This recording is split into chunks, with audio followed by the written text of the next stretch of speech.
Hey there, my name is Glendon. Welcome to my 11,000 day Minecraft Forever world. I have a love-hate relationship with villages.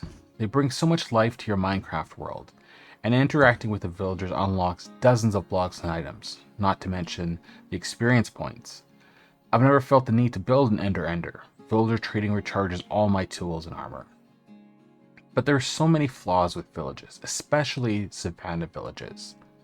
Paths forgetting verticality exists, paths to nowhere, cave buildings, floating structures, patchwork wheat fields, random rivers running through the village, cursed grass, cursed water, and whatever this is, I have no words. Another issue is that there are too many villagers. I think that may be just a large biome issue, but in my savanna that includes my main base, there are over 30 villages. Today I'm going to start a project to combine and upgrade 4 villages. This will likely be a multi-video project. The site of the new village will be this hill right here. This is fairly close to my main base, Homestead Keep, which you can just see right there over the mountain. I've already deconstructed 2 of the 4 villages. One used to exist right here. That fence there is currently holding the villagers. The other village used to be on that hill right there. We have 2 more villages to deconstruct, so let's start there.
Alright, another village has been deconstructed, and 5 villagers moved to a safe pit via Happy Gast.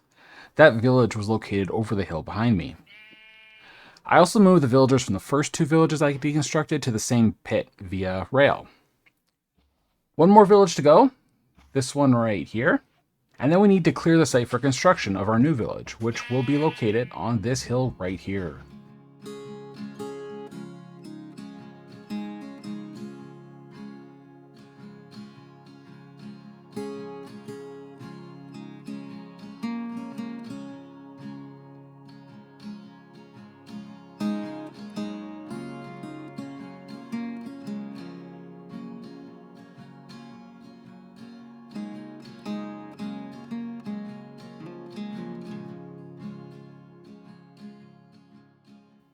The 4th and final village has been deconstructed, and we've accumulated a lot of resources. A lot of acacia, a lot of terracotta, and other things like watermelons, the brown banners that are kind of unique to Savanna villages, and a lot of beds and other workbenches. All the villagers have been stowed away in a little cave down here. And We have a total of 26, including one nitwit. Those will be the future residents of our new and improved town. Now, since I finished demolishing the village, I have been busy terraforming. And I didn't record any of it. This took place over several days, but essentially what I've been doing is I took 5 or 6 layers off the top of this hill, and then I took those blocks and kind of smoothed things out to build a series of terraces. And basically the town will exist on these different terraces. I also took out a lot of land out through here to create this kind of gully through here, because I wanted this hill very separate from this mountain.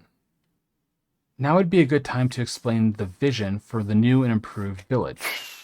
And to do that, we are going to my trading hall, because my trading hall actually shows a lot of the concepts that I want to incorporate into this new town.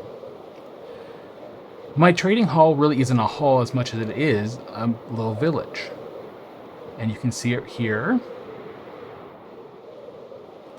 It is surrounded by a palisade of just various logs. The huts themselves are made mostly of acacia, although I've mixed in some sandstone into the roof and some tuff into the walls just to vary the texture. There are a lot of similarities here that I would like to copy. One, I want a walled village. I'm very fascinated by various walled villages of history, and I think it's so neat, the trying to keep the outside out and the inside in. And I think that fits really well in Minecraft with all the mobs and the mobs that can be hostile to the villagers. So like I think villages should have walls around them to keep out zombies, especially when there's a whole mechanic of a zombie siege to come in and attack the villagers. The villagers should be defended not just by golems but by walls too. So walls are going to be very important to the new city. The other thing that I'm going to copy is the huts. I'm very interested in this concept of these round huts with these domed roofs. Now, in my village, they're going to be much smaller than this. These ones are actually oversized just because I needed to fit so many villagers into them. So much smaller, but very similar shape and concept. So, oh, one more piece of inspiration I have is I have been doing a bit of internet research, looking at what an indigenous Savanna village looks like in real life.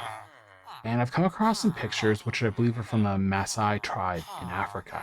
And it's very interesting. I'll show you a few pictures, but they construct walls around the villages made up of brush or thistles. It's very rounded, organic, and I want to try and capture that shape in my own custom Savanna village, which I think should be very interesting. Let's talk about the block palette. I really want to stay true to the vanilla Savanna villages, so a lot of acacia, both the logs and the planks. However, we will spice up the textures a bit, some tuft for the acacia logs and some smooth red sandstone for the planks. There's a fair bit of terracotta in the vanilla villages, mostly yellow and orange with a little bit of red.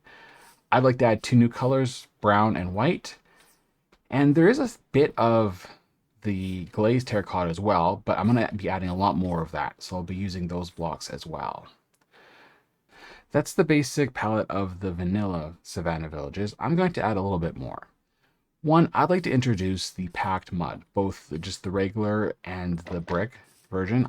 I love these textures, and it's a shame they're not really used a whole lot in vanilla other than some of the trail ruins. We'll also use some mushroom just to kind of vary the texture up a little bit. To create the brush wall enclosure of the village, we will be using the mangrove roots, as well as a bit of dark oak logs mixed in.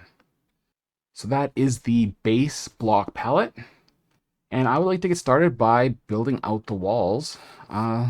So let's get started.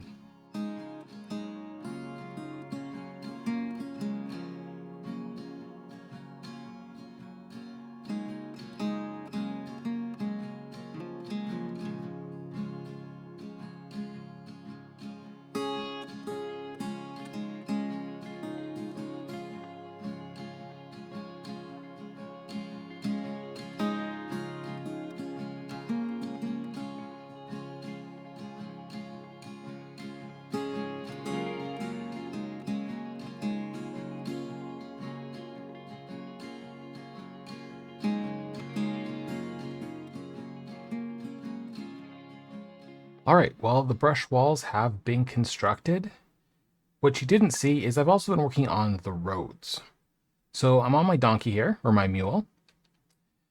That there is my main base, Homestead Keep. And through here is our new village. I've connected it up to our main road network, or what exists already. And our new village is just around the bend here. I have grand ambitions to connect all my outposts with roads, even the ones that are 20,000 blocks out. But again, that's a future goal. So we can start to see our first glimpses of the new village. So that's basically that brown on the horizon there. And we will continue to ride out there. Where I need to build up sections of the road, I like to actually show it, that, build it up with rock, or, dig a tunnel, show it with cobblestone. Make it look like I did actually alter the landscape. I think it adds so much to the roads. With these little kind of built-up areas, I even added a little culvert here for water to flow through. And here you can see my kind of makeshift little camp here. All my building supplies, and we can go into the village here. And there'll be a lot more paths that I'll add later, but I kind of got the main thoroughfares already mapped out. I did create a small little sheep paddock here, and I captured all the sheep roaming around the village. If we ride up this way, and then this is the most center and highest point of the village. So let me give you the bird's eye view. So there we go. So again, I've mapped out the major thoroughfares. There will be other paths as we develop the buildings. So there are two entrances, the one we wrote in here, and then around up here, there'll be another entrance going north as well. But I haven't built that road just yet. So I think the next step is to actually start building some of the buildings.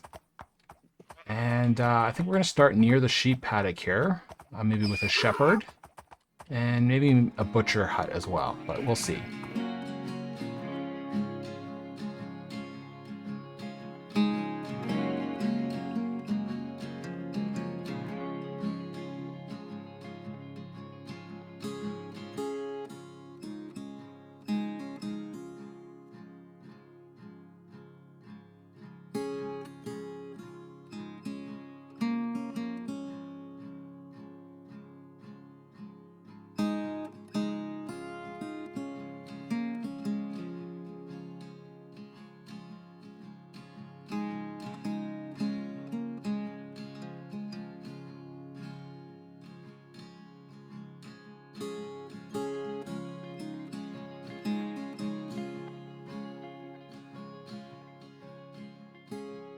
All right, house number 1 is complete, and I've done a little bit of off-camera building, so numbers 2 and 3 are also complete, and a little bit more, which I'll show you in a bit.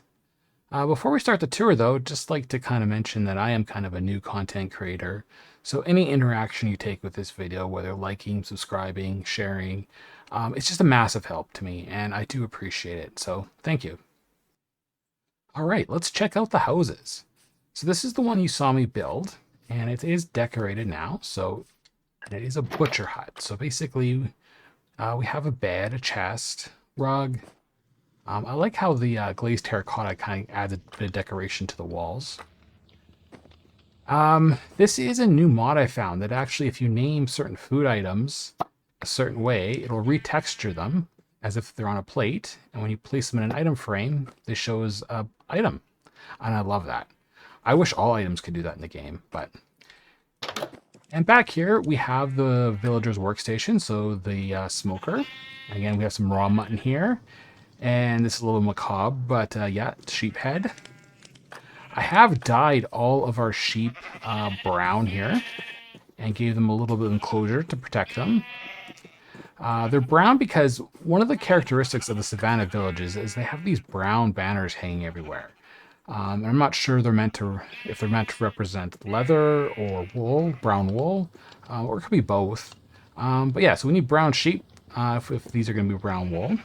But anyway, so that is house 1, a little butcher hut. House number 2 is for a shepherd. So very similar decorations, just different color. So again, this is one of the new terracotta colors we're going to try. I really love this glazed terracotta pattern. Again, another use of the mini blocks for a wool. And this shepherd has a little room attachment with their loom. We've got a few banners hanging up. Cobweb because it has string. So again, a use for the shepherd. But yeah, so one more hut. I like this one as well. And our third one is for a leather worker. So again, different color combination, but very similar to the first two. One of the things I want to do though is I want to add like a loot that you would normally find in a Savanna village to all these chests. I mean, it's a bit ridiculous, but I think that'd just be neat to have loot in my custom village. And out back here we have their workstation, the cauldron, and again more of the brown banners. I forgot to put water in there, but we will do that. And yeah, so first 3 huts done. And the other thing I've completed is I've added a bit of security to the village. So much like my trading hall, I've installed a couple iron golems on leads. So basically any zombies trying to come up here to attack the villagers will meet my golems. But I've added another layer of defense this time. And we have 2 kind of paddocks of trader llamas. So in my last video, I learned that trader llamas are hostile to zombies. So basically any zombie siege that comes through here is going to have to face the gauntlet of all my trader llamas spitting at them, which I haven't seen yet, but I almost want to trigger or just spawn some zombies in here quickly just to see it, because I think this would be quite entertaining. But any zombies that make it through here will have to then face the iron golems before they can reach the villagers. Another new mod I found was on Vanilla Tweaks. They now have custom pumpkin or jack-o'-lantern patterns, which I think is just awesome. I love that. So I think we're going to wrap up this video, part 1 of the new custom Savanna village. However, there's one more thing that I want to do, and I want to get some villagers and move them into the new houses I've built. I think it'd be interesting just watching some village life happen as I build out the rest of the village. So let's get some villagers.